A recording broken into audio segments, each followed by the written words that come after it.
Good morning BSc BEd second year students, BSc second year medical and non medical students. आज हम lecture number 7 start करने जा रहे हैं थर्मोडायनेमिक्स का, ऊष्मागतिकी का। उससे पहले बच्चों आपको एक बात बता दूं, आपको पहले इस चैनल को सब्सक्राइब करना है for new updates, for new videos, video lectures and click on bell icon for class reminder. आपने क्लास रिमाइंडर के लिए, क्लास का आपको पता लगे कि ये क्लास कब होगी, उसको रिमाइंड अप करने के लिए आपको एक बेल आइकन बना होता है जहाँ पर आप सब्सक्राइब करते हो। पहले आपने सब्सक्राइब करना है, उसके बाद आपने बेल आइकन पे क्लिक करना है। आपको क्लास का अपडेट मिलेगा उससे यूट्यूब के, बाय यूट्यूब द्वारा। ओके, तो आगे चलते हैं बच्चों, लेक्चर स्टार्ट करने जा रहे हैं 7 लेक्चर। आज का हमारा जो टॉपिक है वो है रिवर्सिबल और इरिवर्सिबल प्रोसेस, अनुत्क्रमणीय और उत्क्रमणीय प्रोसेस। ऐसा कौन सा होता है? इरिवर्सिबल को बोलते हैं अनुत्क्रमणीय। क्या बोलते हैं हिंदी में? अनुत्क्रमणीय। और रिवर्सिबल को क्या बोलते हैं अपने? उत्क्रमणीय। ये हम करने जा रहे हैं आज। उससे पहले आपसे एक क्वेश्चन पूछता हूँ बच्चों, ये जो हमने 4 प्रकार के प्रोसेस पढ़े थे थर्मोडायनेमिक, कौन से? आइसोबारिक, आइसोकोरिक, आइसोथर्मल, एडियाबैटिक, ये वाले जो प्रोसेस पढ़े थे, उसके अलावा 2 अनदर टाइप के प्रोसेस और हैं जिसका नाम है रिवर्सिबल प्रोसेस और इरिवर्सिबल प्रोसेस। उत्क्रमणीय प्रक्रम और अनुत्क्रमणीय प्रक्रम। बच्चों आपसे एक मैं क्वेश्चन पूछता हूँ, मैं इसकी कोई डेफिनेशन नहीं करवा रहा, आपको पहले रिवर्सिबल और इरिवर्सिबल होते क्या है इसको एग्जाम्पल के थ्रू आपको समझाऊंगा मैं। कोई डेफिनेशन, कोई थ्योरी नहीं करवा रहा, सिंपल आपको एक एग्जाम्पल लेंगे, अपने थर्मोडायनेमिक सिस्टम लेंगे, ऊष्मागतिकी तंत्र लेंगे और उसके द्वारा आपको समझाया जाएगा कि वास्तव में रिवर्सिबल प्रोसेस क्या होती है और इरिवर्सिबल प्रोसेस क्या होती है ना। बच्चों आपसे कमेंट सेक्शन में मुझे आंसर दीजिए कि रिवर्सिबल प्रोसेस क्या होता है और इरिवर्सिबल प्रोसेस क्या होता है। ये आपने बचपन से पढ़ते आ रहे हैं 9th क्लास के 10th क्लास में कि उत्क्रमणीय अनुत्क्रमणीय अभिक्रियाएं, रिवर्सिबल प्रोसेस, इरिवर्सिबल प्रोसेस होते क्या हैं। कोई एग्जांपल दिमाग में आ रहा है? पहले आप रिवर्सिबल प्रोसेस को बताओ।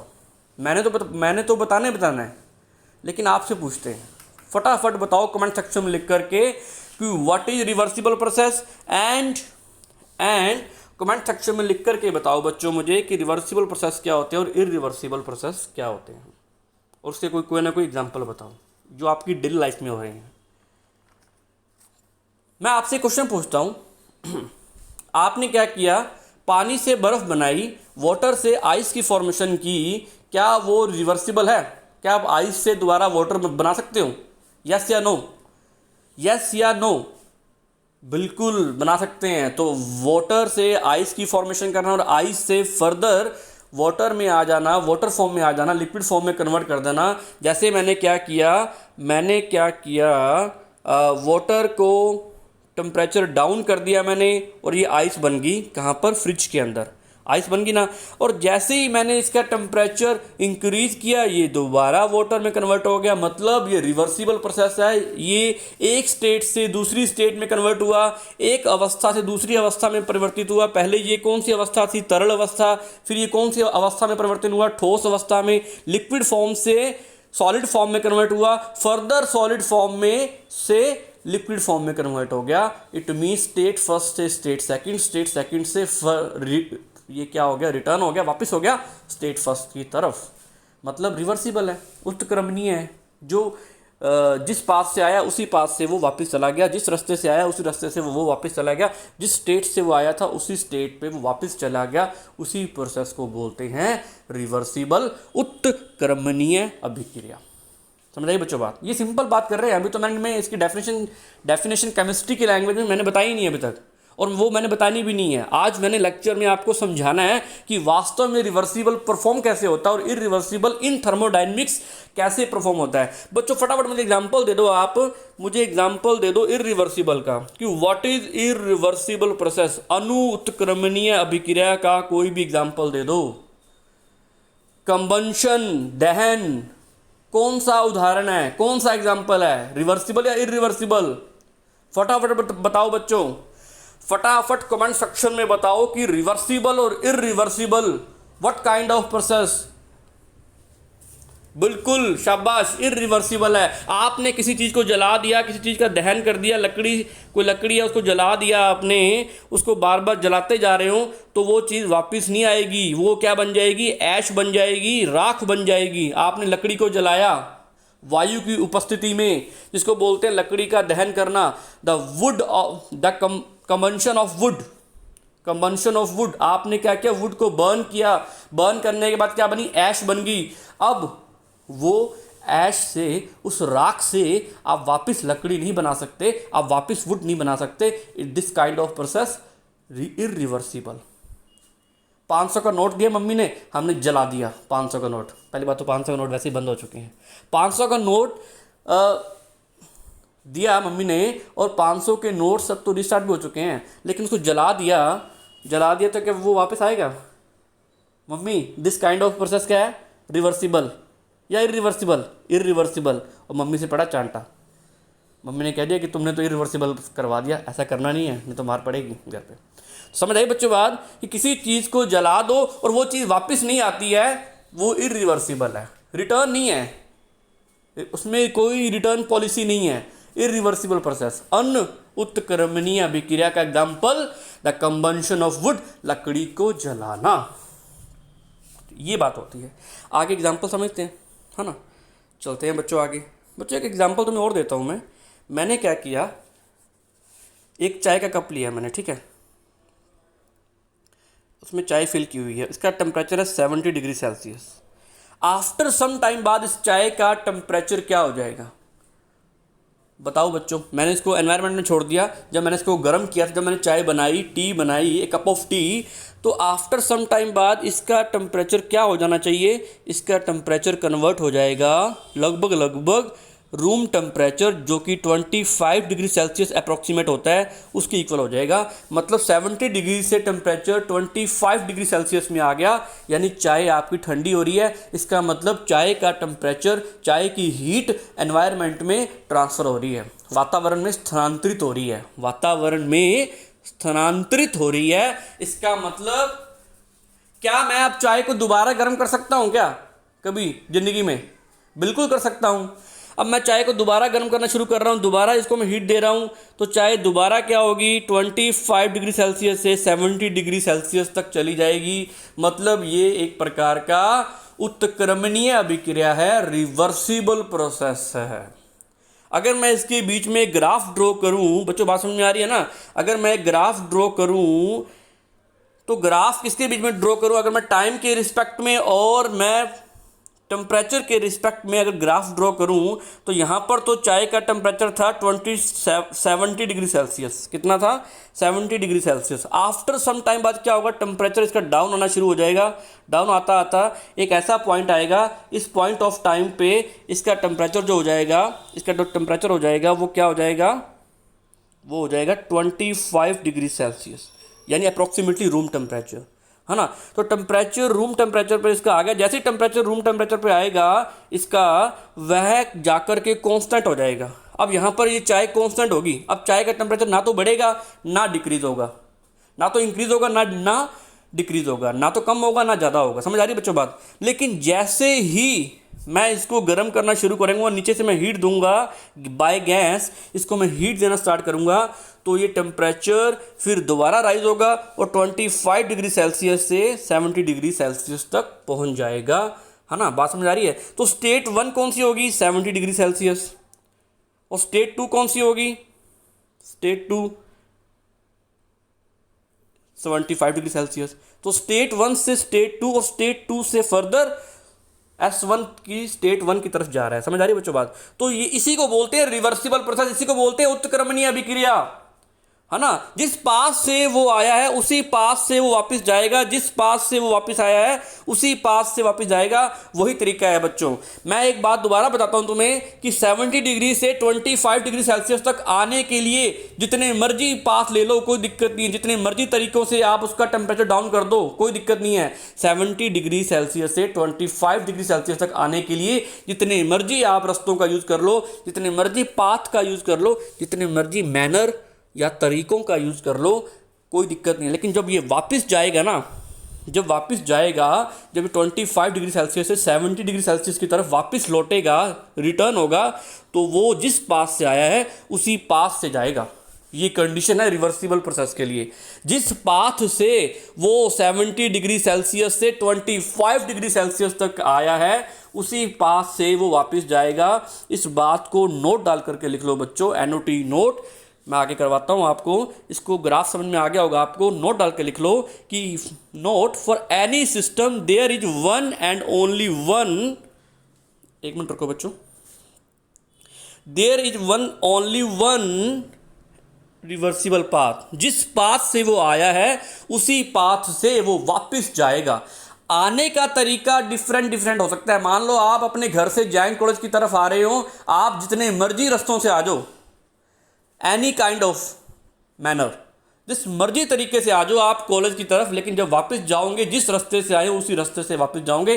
तभी थर्मोडायनेमिक में एक्सपेरिमेंटली ये बोला गया है कि वो एक प्रकार का रिवर्सिबल या उत्क्रमणीय अभिक्रिया होगी। For any system there is one and only one reversible path. किसी भी तंत्र के लिए केवल एक ही उत्क्रमणीय पथ होता है, अलग अलग पथ नहीं होते। बच्चों बात समझ में आई? मैंने अभी तक आपको रिवर्सिबल और इरिवर्सिबल की थ्योरेटिकल डेफिनेशन नहीं लिखवाई है, मैं सिर्फ समझा रहा हूँ बातों को। ओके, तो ये नोट डाल के आप नोट कर लो इस बात को। चलो भी बच्चों आगे चलते हैं। अब रिवर्सिबल पाथ क्या होता है, इरिवर्सिबल पाथ क्या होता है, अपने एक थर्मोडायनेमिक सिस्टम बना करके समझते हैं। बच्चों ध्यान रखो, रिवर्सिबल और इरिवर्सिबल में आपको हमेशा थर्मोडायनेमिक्स में एक सिस्टम लेना है। एक सिस्टम है ये वाला, है ना, ये थर्मोडायनेमिक सिस्टम है जिसमें क्या भरी हुई है, गैस भरी हुई है ना, गैस भरी हुई है। और ऊपर क्या है, एक पिस्टन लगा हुआ है, ये वाला पिस्टन लगा हुआ है। ठीक है, ये मैंने क्या लगा दिया, पिस्टन लगा दिया। मैंने एक सिलेंडर ले रहा हूँ, एक गैस सिलेंडर लिया जिसके अंदर तो गैस भरी हुई है, ऊपर एक ढक्कन लगा हुआ है जिसको बोलते हैं पिस्टन बोलते हैं। और पिस्टन यहाँ टिका हुआ है, पिस्टन यहाँ पर फिक्स है। और अंदर प्रेशर का जो अंदर जो गैस है, वो गैस के द्वारा जो प्रेशर लग रहा है उसको बोलते हैं पी ऑफ गैस, यानी गैस ऑफ पी, यानी प्रेशर, गैस का प्रेशर एक्सर्टेड बाय गैस, उसको बोलेंगे पी गैस, यानी प्रेशर ऑफ गैस। और एक्सटर्नल प्रेशर भी लग रहा है ना, उसको बोलेंगे एक्सटर्नल प्रेशर, यानी बाह्य बल। वो कौन लगा रहा है बच्चों, ये पी एक्सटर्नल कहाँ से आ रहा है, पी एक्सटर्नल कहाँ से आ रहा है, कमेंट सेक्शन में लिख के बताओ। बिल्कुल शाबाश, एटमॉस्फेरिक प्रेशर है ये। इस एटमॉस्फेरिक प्रेशर को हमने क्या बोला है, पी ऑफ एक्सटर्नल, यानी एक्सटर्नल प्रेशर यानी बाह्य दाब। बच्चों एक बात तुमसे और पूछता हूँ, मुझे डाउट है, ये मैंने एक सिलेंडर का एग्जांपल लिया, अभी तक मैंने रिवर्सिबल इरिवर्सिबल कुछ नहीं बताया। मैंने सिंपल एक गैस सिलेंडर लिया है जिसके ऊपर एक ढक्कन लगा हुआ है, जिसके ऊपर क्या लगा हुआ है, एक पिस्टन लगा हुआ है ना, एक पिस्टन लगा हुआ है। मुझे एक बात बताओ, ये पिस्टन यहाँ क्यों टिका हुआ है, ये नीचे यहाँ क्यों नहीं है, यहाँ क्यों नहीं है, यहाँ क्यों टिका हुआ है, ऐसा क्या चीज़ है, क्या समझ पा रहे हो, ये पिस्टन यहीं फिक्स क्यों है, बताओ बच्चों कमेंट सेक्शन में, ये पिस्टन यहाँ क्यों टिका हुआ है। बिल्कुल मैं बताता हूं आपको, ये पिस्टन इसलिए यहां टिका हुआ है, इट मीन, इसका मतलब pressure of gas pressure of external बराबर है, इजिकल है। मतलब गैस के द्वारा लगाया गया pressure exerted by gas and external pressure बराबर है, इक्वल है। मतलब वायुमंडलीय दाब और गैस के द्वारा लगाया गया प्रेशर, दोनों के दोनों दाब, दोनों के दोनों pressure, both are pressure it's same, दोनों प्रेशर सेम है, तभी ये पिस्टन यहाँ टिका हुआ है। जब भी आप एग्जांपल लो, एक कोई बोतल लो, उस बोतल को आप पिंच करने की कोशिश करो, क्या होता है, विद इन 1 सेकेंड वो जो आपने पिंच किया बोतल को, वो जिस अवस्था में थी उसी अवस्था में वो वापस लौट आती है, जब आपने पिंच नहीं किया था बोतल को। तब इसका मतलब क्या है, जब आपने बोतल को पिंच नहीं किया, आपने बोतल को पिंच किया है ना, तो बोतल क्या होगी, थोड़ी सी पिंच होगी यहाँ से, ऐसे ऐसे ऐसे होगी। फिर क्या हुआ, विद इन 1 सेकेंड में क्या हुआ, वो बोतल उसी फॉर्म में वापस आ गई। इसका मतलब जो बोतल के अंदर का जो प्रेशर है, बाहर का जो प्रेशर है, वो इक्वल होने की कोशिश कर रहे हैं, वो इक्वल हो गया है ना। इसीलिए पिस्टन यहाँ टिका हुआ है। इसका मतलब प्रेशर एक्सटर्नल और इंटरनल प्रेशर जो गैस के द्वारा लगाया गया है वो इक्वल होते हैं, इसलिए ये पिस्टन यहाँ टिका हुआ है। अगर ये प्रेशर बराबर ना होते, इक्वल ना होते, तो ये पिस्टन यहाँ नहीं टिका होता। यहाँ तक बात समझ में आई बच्चों, यहाँ तक बात समझ में आई बच्चों। आगे चलते हैं बच्चों। एक बात और बता दूं, इस एक्सटर्नल प्रेशर को अपने क्या बोलते हैं, अपोजिंग फोर्स भी बोलते हैं। It is also called, note कर लो इसको, एक्सटर्नल प्रेशर के लिए अपोजिंग फोर्स की टर्म भी यूज की जाती है, और इसके लिए ड्राइविंग फोर्स की टर्म यूज की जाती है। किसके लिए? प्रेशर ऑफ गैस के लिए। इसके लिए इसको बोलते हैं ड्राइविंग फोर्स। क्या बोलते हैं? Driving force. इसको क्या बोलते हैं? अपोजिंग फोर्स, यानी विरोधी बल। विरोधी बल, अपोजिंग फोर्स। नोट कर लो इसको, अपोजिंग फोर्स और ड्राइविंग फोर्स, है ना। इसको क्या बोलते हैं? अपोजिंग और ड्राइविंग। इसको नोट कर लो बच्चों। अपोजिंग को हिंदी में बोलेंगे विरोधी, और ड्राइविंग को बोलेंगे संचालित बल। संचालित बल जो गैस के द्वारा लगाया गया है, इंटरनल फोर्स है, और वो एक्सटर्नल फोर्स है। एक्सटर्नल फोर्स को बोलते हैं अपोजिंग फोर्स, और उसको बोलते हैं, जहां जहां भी आप एक्सटर्नल टर्म यूज करो वहां आप अपोजिंग फोर्स भी टर्म यूज कर सकते हो। ये टर्म्स है, मैं टर्म्स बता रहा हूँ नॉर्मली। ये हमने एक सिस्टम देखा, हम एक सिस्टम की स्टडी कर रहे हैं जिसमें गैस भरी हुई है, एक सिलेंडर है, एक पिस्टन लगा हुआ है, दो प्रेशर हमने पढ़ लिए। यहाँ तक बात समझ में आ गई। अब चलते हैं आगे बच्चों। ये रहा, हमने अब उसी सिस्टम पे आ गए। ये रहा वो पिस्टन, इसको ढक्कन बोलेंगे हिंदी में, है ना। अब मैं क्या कर रहा हूँ बच्चों, एक एक्सपेरिमेंट कर रहा हूँ। मैंने एक्सपेरिमेंट किया, मैं धीरे धीरे क्या कर रहा हूँ, मैंने क्या किया, एक सिलेंडर लिया, गैस भर दी ये वाली, ऊपर लगा दिया पिस्टन, इसके ऊपर ने एक कंटेनर लगा दिया, बाउल फॉर्म में मैंने कंटेनर लगा दिया, और उसके अंदर मैंने क्या किया, धीरे धीरे सैंड के पार्टिकल डालने शुरू कर दिए। क्या शुरू कर दिया मैंने? रेत के कण, सैंड पार्टिकल डालने स्टार्ट कर दिए मैंने धीरे धीरे, है ना। तो आपको बताया कि सैंड के पार्टिकल, पहले मैंने एक कण डाला, फिर मैंने दूसरा कण डाला, फिर मैंने तीसरा कण डाला, तो होगा क्या कि इस पिस्टन पे हल्का सा लाइटली प्रेशर क्रिएट होगा, और थोड़ा सा माइन्यूटली लेवल पे ये पिस्टन क्या आएगा, नीचे की तरफ आएगा, हल्का सा, बिल्कुल लाइटली लेवल पे ये पिस्टन नीचे आना शुरू हो जाएगा हल्का हल्का, क्योंकि ऊपर की तरफ से क्या लग रहा है, एक फोर्स ऑफ अट्रैक्शन लग रहा है ना, उस सैंड पार्टिकल के कारण। उस सैंड पार्टिकल के कारण क्या लग रहा है, उस पर एक फोर्स ऑफ अट्रैक्शन लग रहा है, जिसके कारण वो थोड़ा धीरे धीरे वो नीचे आना शुरू हो जाएगा। बच्चे एक बात बताओ, मैंने क्या किया, इस सैंड पार्टिकल को हटा दिया, इस सैंड पार्टिकल को रिमूव कर दिया, क्या वो जो नीचे आया था हल्का सा, वो क्या ऊपर जा सकता है? वो जा सकता है? बताओ कमेंट सेक्शन में लिख के। बिल्कुल जा सकता है बच्चों। सैंड, अगर मैं सैंड को हटा दूंगा, वो सैंड पार्टिकल को हटा दूंगा, तो वो वापस चला जाएगा, वो ऊपर की तरफ चला जाएगा। इसका मतलब कि जो सैंड के पार्टिकल, मैं एक कण डाला, फिर वो थोड़ा नीचे आया, फिर एक कण और डाला, फिर थोड़ा नीचे आया, है ना, फिर एक कण और डाला, फिर वो नीचे आया, फिर थोड़ा और थोड़ा नीचे आया, बिल्कुल माइन्यूट लेवल पे। फिर मैंने क्या किया, फिर मैंने सारे कण हटा दिए, वो थोड़ा सा ऊपर चला गया, है ना, वो थोड़ा सा ऊपर चला गया। मैं क्या कर रहा हूँ, कण डालता जा रहा हूँ और कण को हटाता जा रहा हूँ, पार्टिकल डालता जा रहा हूँ, फिर पार्टिकल को रिमूव करता जा रहा हूँ। तो वो क्या हो रहा है कि कभी वो नीचे आता है, फिर ऊपर जाता है, फिर कभी नीचे आता है, ऊपर आता है। इसका मतलब ये कौन सा प्रोसेस है बच्चों? जो मैंने सैंड पार्टिकल का एग्जाम्पल लिया, जो मैं सैंड पार्टिकल से आपको समझा रहा हूँ, वो कौन सा एग्जाम्पल है? वो एग्जाम्पल है रिवर्सिबल प्रोसेस का, उत्क्रमणीय, रिवर्सिबल प्रोसेस का एग्जाम्पल है।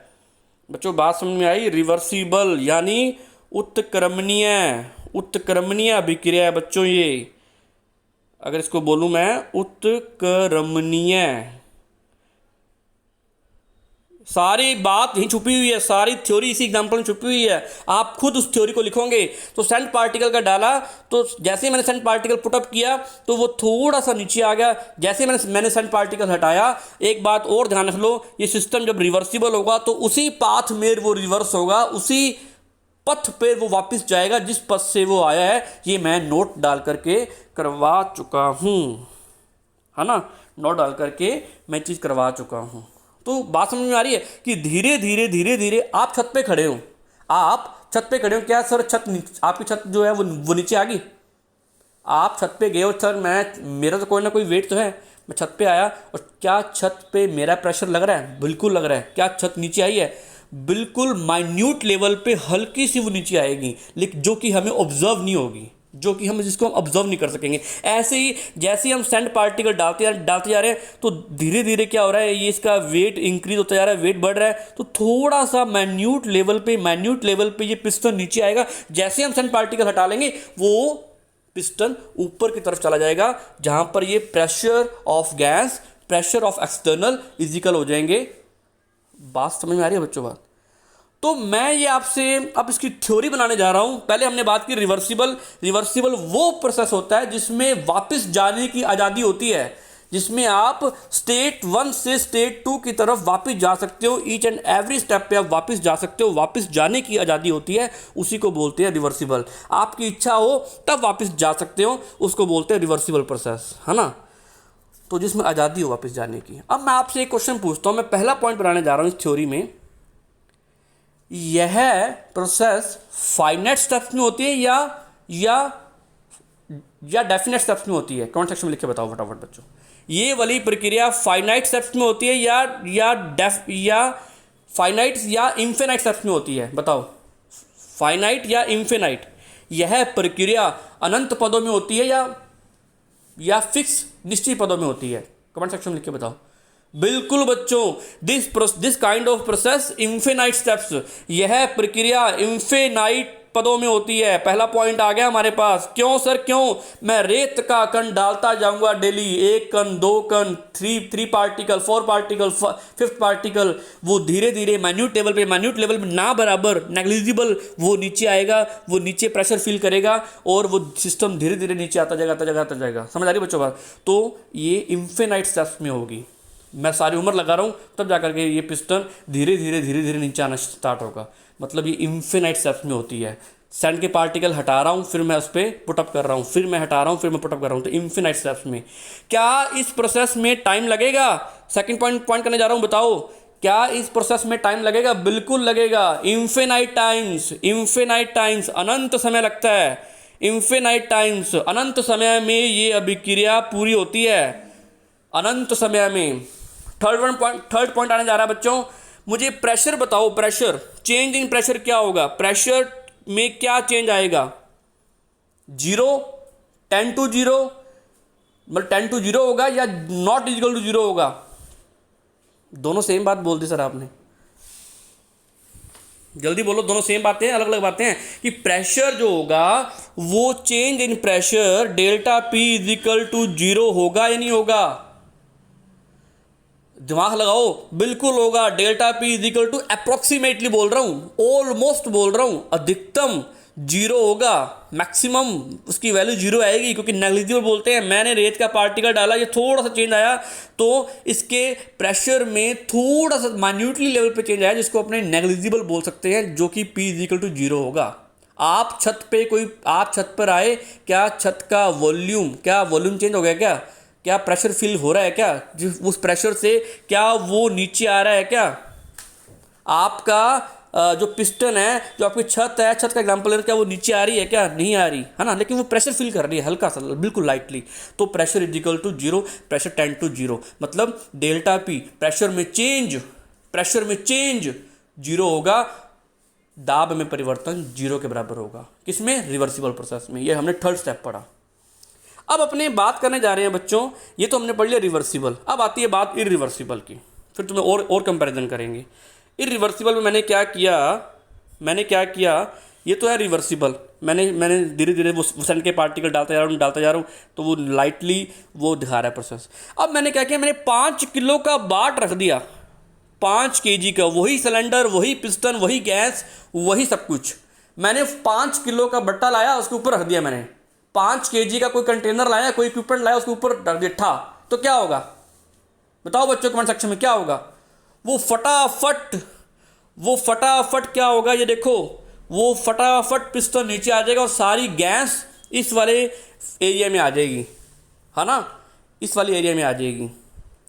एकदम से हमने 5 किलो का कोई भी कंटेनर रख दिया, तो बताओ पहला क्या आएगा? पॉइंट क्या बनेगा? क्या टाइम लगेगा इसमें? सर बिल्कुल नहीं लगेगा। क्या टाइम लगेगा? इनफिनाइट या finite? This process occurred in finite process. यह प्रक्रिया निश्चित पदों में होती है, निश्चित पदों में और निश्चित समय में होती है। पहला पॉइंट क्या बनेगा? Time taken finite. इसमें फाइनाइट समय लगेगा, निश्चित समय लगेगा। 5 किलो का मैंने एकदम से ऊपर कंटेनर रख दिया, तो ये स्टेप कैसे होगा? फाइनाइट स्टेप होगा, यानी निश्चित समय में होती है। यह प्रक्रिया निश्चित समय में होती है, फाइनाइट टाइम में होती है। टाइम टेकन ज़्यादा नहीं लगता उसमें, इन्फिनाइट टाइम नहीं लगता, उसमें लगेगा। अगर मैं बोलूँ सेकंड पॉइंट की बात करूँ मैं, तो इसमें बताओ मुझे कमेंट सेक्शन में कि स्टेप, ये कितने स्टेप में होगी ये प्रोसेस कितने स्टेप में होगी, इन्फिनाइट या फाइनाइट? सर फाइनाइट, निश्चित पदों में। कितने पदों में होगी, कितने स्टेप्स में होगी ये? मैं ऑप्शन देता हूँ 1 2 3 4, बताओ कमेंट सेक्शन में। ये वाली प्रोसेस कितने स्टेप में होगी? 1 2 3 4, 1 step, 2 step, 3 step, 4 step, only 2 step. पहला स्टेप तो ये था इसका, जहां पर मैंने बाट नहीं रखा था। जब तक मैंने बाट नहीं रखा था तब तक पहला स्टेप इसका ये था। जैसे ही मैंने इसे 5 किलो का बाट रखा तो सेकंड स्टेप ये आ गया। ओनली 2 स्टेप्स में होती है ये प्रोसेस, ओनली 2 स्टेप्स में होती है, 2 पदों में होती है ना। तो पहली बात, निश्चित समय लगता है इसमें, सिर्फ फाइनाइट टाइम लगता है, बिल्कुल थोड़ा सा समय। फाइनाइट मतलब निश्चित, कुछ ना कुछ होगा, 2 second, 3 second, 5 second, 10 second. Second point, definite steps में होती है, फाइनाइट स्टेप्स में होती है, निश्चित पदों में होती है, सिर्फ 2 पदों में होती है, निश्चित पदों में होती है, कोई ना कोई फिक्स है पता है। प्रेशर में चेंज आया कि नहीं आया बच्चों? बाद सर आ गया। प्रेशर इज इक्वल टू होता है मास। जितना ज़्यादा मास होगा उतना ज़्यादा प्रेशर होगा। एकदम से आपने लगा दिया प्रेशर, एकदम से मास लगा दिया 5 किलो, कहाँ एक रेत का कण, कहाँ एक सैंड पार्टिकल छोटा सा, बिल्कुल माइन्यूटली, इसका कोई वेट ही नहीं होता, नेग्लिजिबल। उसके मुकाबले हमने 5 किलो का बाट रख दिया, मतलब भार के बराबर होता है प्रेशर। जितना ज़्यादा मास होगा उतना ज़्यादा प्रेशर होगा, तो प्रेशर में बहुत ज़्यादा चेंज आएगा। तो delta P not is equal to 0, मतलब श्योरली चेंज होगा, प्रेशर में चेंज आगे ही आएगा, है ना। Pressure not constant, pressure not is equal to constant, pressure जो है नियत नहीं रहेगा। समझ आ रही बच्चों बात? इसको साथ साथ नोट भी करते जाओ। प्रेशर में कोई कांस्टेंट नहीं आएगा, प्रेशर में चेंज होगा ही होगा। प्रेशर 10 to 0 नहीं होगा, प्रेशर में चेंज होगा ही होगा। यहां तक बात समझ में आई बच्चों? बात समझ में आई? अब बच्चों बात आती है, मैं आता हूं रिवर्सिबल में। मुझे ये बताओ, रिवर्सिबल में अगर मैं अगला पॉइंट मैं स्टडी करने जा रहा हूं, मैं बात करने जा रहा हूं इक्विलिब्रियम की। पहली बात तो इक्विलिब्रियम का मतलब क्या होता है, साम्य अवस्था का मतलब क्या होता है, व्हाट इज इक्विलिब्रियम? इक्विलिब्रियम में क्या होता है, कोई भी रिएक्शन जब फॉरवर्ड होती है या बैकवर्ड होती है, कोई भी रिएक्शन जो फॉरवर्ड हो रही है अगर वो बैकवर्ड हो सकती है तो वो होती है इक्विलिब्रियम। जिस अभिक्रिया में वह अगर होने की उसको आज़ादी होती है, वैसे ही उसको पश्च वापस लौटने की भी आज़ादी होती है। अगर और पश्च उसके बराबर होते हैं, फॉरवर्ड और बैकवर्ड उसका इक्वल होता है, उसको बोलते हैं साम्य अवस्था। जो रिएक्शन फॉरवर्ड और बैकवर्ड में होती है, पहले बोलते हैं फॉरवर्ड का मतलब क्या होता है, फॉरवर्ड ये रहा अगर, फिर बैकवर्ड, दोनों इस अवस्था को बोलते हैं साम्य अवस्था। जब दोनों इक्वल हो जाते हैं, फॉरवर्ड और बैकवर्ड, उसको बोलते हैं इक्विलिब्रियम। तो मुझे बताओ इक्विलिब्रियम कहाँ मिलेगा आपको? Equilibrium each and every step में इक्विलिब्रियम कहाँ मिलेगा? रिवर्सिबल में या इरिवर्सिबल में? बच्चों मिलेगा रिवर्सिबल में। कैसे मिलेगा? आपने एक सैंड पार्टिकल डाला तो ये थोड़ा सा नीचे आ गया, जैसे आपने सैंड पार्टिकल हटाया थोड़ा ऊपर चला गया, है ना। समझ आ रही है बच्चों बात? फॉरवर्ड बैकवर्ड, अगर पश्च, तो each and every step of reversible process in equilibrium, each and every step, प्रत्येक पद और हर पद जो कि उत्क्रमणीय में क्या होता है बच्चों बताओ? इक्विलिब्रियम में होता है, साम्य अवस्था में होता है। समझ आई बच्चों बात? रिवर्सिबल प्रोसेस में each and every step in equilibrium, यहां से निकल के आ रहा है कि आपने सैंड पार्टिकल ऊपर से डाला तो थोड़ा सा मैन्यूटली ये नीचे आ गया पिस्टन। हमें ये चीज़ ऑब्जर्व नहीं कर पा रहे, सर ये नीचे कैसे आ गया? एक सैंड पार्टिकल में तो कोई वेट नहीं होता बच्चों, आएगा लेकिन हम उसे ऑब्जर्व नहीं कर सकते। जैसे ही मैं छत पर खड़ा हूं तो मैं ये बात ऑब्जर्व नहीं कर सकता कि छत नीचे आ गई, लेकिन छत बिल्कुल माइन्यूट लेवल थोड़ी सी नीचे आई है जो हम ऑब्जर्व नहीं कर पा रहे हैं। समझ आइए बच्चों बात? तो जैसे ही मैं छत से हटा तो वो छत धीरे से ऊपर होगी, हमें पता नहीं लगा।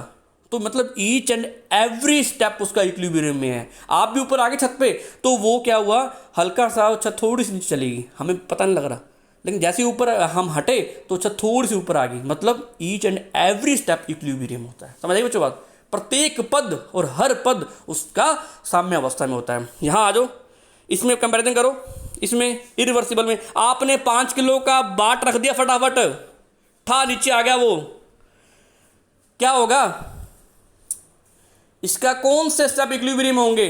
Only 2 steps in equilibrium in irreversible process. एक तो जब ये हमने बाट नहीं रखा था, जब हमने बाट नहीं रखा था इसके ऊपर, वो वाला प्रोसेस था, वो कैसा था? इक्विलिब्रियम में था। इक्विलिब्रियम का मतलब क्या होता है? जहां अग्र और पश्च, जहां पर फॉरवर्ड और बैकवर्ड इक्वल होते हैं, फॉरवर्ड प्रेशर और इक्वल जो उसका बैकवर्ड प्रेशर और फॉरवर्ड प्रेशर है वो इक्वल होते हैं, उसको बोलते हैं। जब हमने ये 5 किलो वाला बर्तन या 5 किलो वाला कंटेनर या बाट हमने जब नहीं रखा था, तब ये दोनों बराबर थे, बैकवर्ड और फॉरवर्ड। तब इस वाली कंडीशन में ये कैसा था? इक्विलिब्रियम। तो उसको बोलते हैं स्टेप फर्स्ट। क्या बोलेंगे? स्टेप फर्स्ट बोलेंगे। जैसे मैं तुम्हें एग्जांपल देता हूँ, ये रहा, ये तो है स्टेप फर्स्ट, इसमें इक्विलिब्रियम पे अभी ये रखा नहीं है, अब मैंने रख दिया इसको, तो ये यहाँ आ गया। तो इस वाले में ये वाला स्टेप, ये वाला प्रेशर और ये वाला प्रेशर अब इक्वल हो गए हैं, बराबर हो गए हैं। तो अब ये तभी ये पिस्टन यहाँ टिका हुआ है। जब भी कोई पिस्टन यहाँ टिका होता है, मतलब अंदर वाला प्रेशर और बाहर वाला प्रेशर इक्वल हो जाता है, इसका मतलब फॉरवर्ड और इसका बैकवर्ड, अगर और पश्च क्या हो गए? बराबर हो गए। मतलब इसमें ये वाला स्टेप इक्विलिब्रियम हो गया, एक ये वाला स्टेप इक्विलिब्रियम हो गया। स्टेप सेकंड इक्विलिब्रियम है और step first equilibrium. It mean in irreversible only 2 steps in equilibrium. 2 पद ही अनुत्क्रमणीय अभिक्रिया में, केवल 2 पद, 2 थर्मोडायनेमिक सिस्टम की बात कर रहे हैं, उष्मागतिकी प्रक्रम की बात कर रहे हैं, केवल 2 पद ही साम्यावस्था में होते हैं और कोई साम्यावस्था में नहीं आता, इक्विलिब्रियम में नहीं आता। बच्चों पॉइंट समझ में आ रही है सारी बातें? ये एग्जाम्पल मोटिव ये है आपको समझाने का कि आप थ्योरी खुद लिखो, आप सिद्धांतों को खुद गढ़ो, खुद लिखो, राइटिंग करो, खुद नोट्स बनाओ। अभी आपको मैं एक एग्जांपल और करवाने जा रहा हूं इसकी। अब यहां तक बच्चों कमेंट सेक्शन में लिख के बताओ, सारा एग्जांपल समझ में आ गया आपको? एक तरफ तो हमने लिया सैंड पार्टिकल, रेत के कण ले रहे हैं, धीरे धीरे वो नीचे आ रहा है ना। तो हमें बात समझ में आ रही है ना, सैंड पार्टिकल ले रहे हैं। एक तरफ हम क्या ले रहे हैं? हम क्या ले रहे हैं? बाट ले रहे हैं 5 किलो का। बच्चों एक पॉइंट और बनने जा रहा है, कौन सी ऐसी प्रोसेस है, ये वाला या ये वाला? इसको बोलता हूँ 1 नंबर, इसको बोलता हूँ 2 नंबर। कमेंट सेक्शन में लिख के बताओ कौन सा स्लो होगा, कौन सा फास्ट होगा? रिवर्सिबल स्लो होगा या फास्ट होगा, या इरिवर्सिबल स्लो होगा या फास्ट होगा? कमेंट सेक्शन में लिख करके बताओ अभी। रिवर्सिबल कैसा होगा, स्लो या फास्ट? इरिवर्सिबल कैसा होगा, स्लो या फास्ट? धीमा होगा या तेज होगा? बिल्कुल, शाबाश। रिवर्सिबल प्रोसेस जो होगा वो स्लो होगा, धीरे धीरे होगा, टाइम टेकन प्रोसेस है। टाइम टेकन का मतलब होता है कि इन्फिनाइट टाइम, अनंत समय लग जाएगा इसको। धीरे धीरे सारी उम्र बैठे रहना, सैंड पार्टिकल डालते रहना, 1 पार्टिकल, 2 पार्टिकल, मम्मी मैं प्रैक्टिकल कर रही हूँ, 2 3 पार्टिकल, 4 पार्टिकल, 4 पार्टिकल, डालते हो सारी उम्र लगे रहना। ये बहुत रेयर चांस होगा नीचे आएगा। फिर हमने वो जैसे हवा आई, वो सैंड पार्टिकल उड़ गया ऊपर की तरफ, वो उड़ गया ऊपर की तरफ, है ना। तो इसका मतलब ये सिस्टम कैसा है? ये सिस्टम सर रिवर्सिबल सिस्टम है। इसमें टाइम टेकन जो है वो कैसा है? वो कैसा है? अनंत है, इन्फिनाइट है ना। तो ये बहुत स्लोली होगी, धीरे धीरे होगी रिवर्सिबल। तो सबसे फास्ट कौन सा होगा? सबसे फास्ट कौन सा होगा? ये वाला इरिवर्सिबल। सीधा 5 किलो का बाट रखा, ठा नीचे आ गया, टाइम का पता नहीं लगा, within 2 second, within 3 second, within 5 second में ये प्रोसेस कंप्लीट हो जाएगा। तो एक पॉइंट और मिल गया हमें। हमने डायग्राम से सारी चीज़ें सीखी हैं, हमने डायग्राम से सब कुछ सीखा है। तो स्लो एंड फास्ट। बच्चों इमेजिनरी कौन सा लग रहा है इसमें से आपको? ऐसा कौन सा प्रोसेस है जो इमेजिनरी है? ये वाला या ये वाला? रिवर्सिबल इमेजिनरी है या इरिवर्सिबल इमेजिनरी है? काल्पनिक कौन सा लग रहा है आपको, जो आपकी कल्पना से परे है? वो है रिवर्सिबल। शाबाश। रिवर्सिबल प्रोसेस जो है वो इमेजिनरी प्रोसेस है। The process is a imaginary process. Reversible process कैसा प्रोसेस है? इमेजिनरी, उत्क्रमणीय प्रक्रम। एक प्रकार का काल्पनिक प्रक्रम होता है जिसको फिजिबल नहीं है, जिसको करवाना बड़ा मुश्किल काम है, जिसका एक्सपेरिमेंट करना बहुत मुश्किल काम होता है। ऑब्जर्व करना सबसे बड़ी बात, इसको ऑब्जर्व करना बड़ा मुश्किल काम होता है। लेकिन हमें थर्मोडायनेमिक्स में उष्मागतिकी में हमें पढ़ना है इसको। चलते हैं बच्चों आगे। बच्चों इंटरेस्ट आ रहा है पूरा आपको? चले आगे। अब मैं कंपैरिजन कर रहा हूँ रिवर्सिबल और इरिवर्सिबल में, इसके पॉइंट्स बता रहा हूँ आपको। पहली बात, रिवर्सिबल उत्क्रमणीय है। हमें पहला पॉइंट क्या पढ़ा? Infinite steps. These process in occurs in infinite steps. इसकी लाइन तो आप पूरी बना सकते हो, बाकी मैं लाइन दूंगा आपको। यह प्रक्रिया अनंत पदों में होती है, हमें पता है, हमने इसका एग्जाम्पल किया है, हमने एक्सपेरिमेंट किया है। दूसरा स्टेप, दूसरा पॉइंट, इन्फिनाइट टाइम, इसमें अनंत समय लगता है इस प्रक्रिया में, हमें पता है। Third step, each and every step in equilibrium, इस अभिक्रिया का प्रत्येक पद और हर पद जो होता है वो साम्य अवस्था में होता है। साम्य अवस्था का मतलब होता है कि उसको आज़ादी हो फॉरवर्ड में जाने की और बैकवर्ड में जाने की, सेम आज़ादी हो उसको, है ना, पश्चिम में जाने की और अगर में जाने की, आगे बढ़ने की और पीछे जाने की आज़ादी हो, उसको बोलते हैं साम्य अवस्था। P tend to zero, pressure में, प्रेशर क्या होता है उसका, change in pressure, P tend to zero का मतलब होता है कि प्रेशर में चेंज आ ही नहीं रहा, प्रेशर जीरो हो गया, चेंज इन जीरो, है ना, प्रेशर में चेंज आ ही नहीं रहा, प्रेशर में चेंज जो है वो जीरो है, इसका मतलब delta P is equal to zero, pressure में चेंज जीरो है, प्रेशर में कोई चेंज नहीं आता। ठीक है, ये बात इसके लिए की हमने, समझ आ रही है बच्चों बात। अगला पॉइंट क्या आएगा, अगला पॉइंट आ रहा है बच्चों 5 पॉइंट, स्लो प्रोसेस है, यह एक धीमी प्रक्रिया है, बहुत टाइम लगता है इसमें। अगला 6 पॉइंट, सबसे मैक्सिमम वर्क जो होगा वो रिवर्सिबल में होगा। हम सारी उम्र लगे रहे, सैंड पार्टिकल डाल रहे हैं, कभी कभी हटा रहे हैं, कभी डाल रहे हैं सैंड पार्टिकल, है ना, पुटअप कर रहे हैं, कभी उसको पुलअप कर रहे हैं, तो इसका मतलब बहुत मैक्सिमम वर्क हो रहा है, बहुत बहुत काम हो रहा है उसमें, बहुत काम हो रहा है, मैक्सिमम वर्क। बच्चों इसको मैं डेरिवेशन से भी प्रूव करूंगा कि सर ये मैक्सिमम वर्क कैसे होगा, या आगे जब डेरिवेशन आएगा तब करेंगे। तुम इतनी बात जान लो कि इसमें मैक्सिमम वर्क होगा इस प्रोसेस में, किसमें, इसमें रिवर्सिबल में। अभी तक मैंने समझाया आपको, अभी तक मैंने इसकी थ्योरी नहीं दी आपको रिवर्सिबल की, तो मैं पॉइंट्स बता रहा हूँ, इसी पॉइंट्स के बेस पे आप, मैं कहता हूँ आप 4 पेज लिखा होंगे समझाने के लिए। इतनी ज़्यादा आपको कंसेप्चुअल नॉलेज होनी जरूरी है बच्चों, कंसेप्ट क्लियर होने जरूरी है। याद हो गया सारी चीज़ें रिवर्सिबल की। आगे चलते हैं रिवर्सिबल में। यह प्रक्रिया निश्चित पदों में होती है, फाइनाइट स्टेप्स में होती है। टाइम क्या लगता है, फाइनाइट सर, निश्चित समय में, हमें पता है, हमने एग्जांपल किया है, देखो 5 किलो का बाट रखा, ठा नीचे आ गया, वो टाइम लगा ही नहीं सर, कोई स्टेप नहीं, सिर्फ 2 स्टेप्स प्रोसेस है ये, ओनली 2 स्टेप्स प्रोसेस है, 2 पदों में होने वाली प्रक्रिया है, यानी निश्चित पदों में होती है। हम उसको उंगलियों पे काउंट कर सकते हैं, 1 और 2।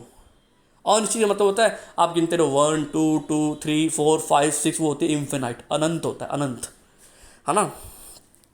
ओनली 2 स्टेप्स इन इक्विलिब्रियम, सिर्फ 2 स्टेप इक्विलिब्रियम में है, जब बाट नहीं रखा था हमने तब, और जब हमने रख दिया तब ये नीचे आ गया, ये वाला स्टेप और ये वाला स्टेप, 2 स्टेप इक्विलिब्रियम में होते हैं, केवल 2 पद साम्य अवस्था में होते हैं। अगर बात करें चेंज इन प्रेशर की, नॉट जीरो, प्रेशर में चेंज कोई नहीं आएगा, दाब में परिवर्तन बिल्कुल नहीं आएगा, सॉरी बच्चों मैं गलत बोल गया, दाब में परिवर्तन नॉट इक्वल टू जीरो, मतलब सॉरी बच्चों मैं गलत बोल गया, दाब में परिवर्तन नॉट इक्वल टू जीरो का मतलब है कि दाब में परिवर्तन बहुत ज़्यादा आएगा, प्रेशर में चेंज बहुत ज़्यादा आएगा। प्रेशर में चेंज आ ही गया बच्चों, एकदम से आपने 5 किलो का बाट रखा और एकदम से वो नीचे आ गया, तो इसका प्रेशर में चेंज तो आ ही गया, है ना। तो प्रेशर में बहुत ज़्यादा चेंज आएगा, pressure not is equal to constant, pressure नियत नहीं होगा, अर्थात pressure is equal to change in pressure, मतलब प्रेशर में बहुत ज़्यादा चेंज आएगा, बहुत ज़्यादा चेंज आएगा बच्चों, नोट कर लो पॉइंट को। चलते हैं आगे। ये फास्ट प्रोसेस है, पता नहीं लगा कब होगी, विद इन 2 सेकेंड्स। अगला 5th पॉइंट कर रहे हैं, यह तीव्र अभिक्रिया है, तीव्र प्रोसेस है, तीव्र प्रक्रम है। वर्क इसमें मिनिमम होगा, बहुत न्यूनतम काम होगा, आपने बाट रख दिया काम हो गया, चलो नक्की भी, हाँ हमें पता नहीं लगा कब काम हो गया। सबसे मिनिमम वर्क होता है इन इरिवर्सिबल प्रोसेस में, सबसे मैक्सिमम वर्क होता है रिवर्सिबल प्रोसेस में। बच्चों बात समझ में आई, सारी बात समझ में आई, आज सारी थ्योरी जो हमने पढ़ी है रिवर्सिबल इरिवर्सिबल की, आगे पार्ट 2 करेंगे इसका नेक्स्ट क्लास में। समझ में आई बच्चों बात, सारा इसको समझना, लेक्चर को रिवाइज करना। थ्योरी मैंने करवाई नहीं इस लेक्चर की, थ्योरी मैं करवाऊंगा कल, इसकी कल लिखवाऊंगा इसको आपको कि इसको कैसे लिखना है। ये आपको मैंने पॉइंट्स करवाए हैं, इन्हीं पॉइंट्स के बेस पे आप रिवर्सिबल और इरिवर्सिबल को डिफाइन कर सकते हो, उनमें कंपैरिजन कर सकते हो, उनमें आप तुलना कर सकते हो, उसकी डेफिनेशंस, उसको डायग्राम आपने सारे बनाने हैं बच्चों, डायग्राम आपने सारे बना के एक्सप्लेन कर रहे हैं नोट्स में, ओके। जो मैंने एग्जाम्पल दिए हैं सारे एग्जाम्पल देने हैं आपने रिवर्सिबल और इरिवर्सिबल में, समझ आई बच्चों बात। ओके बच्चों, थैंक यू, मिलते हैं फिर कल 9 o'clock।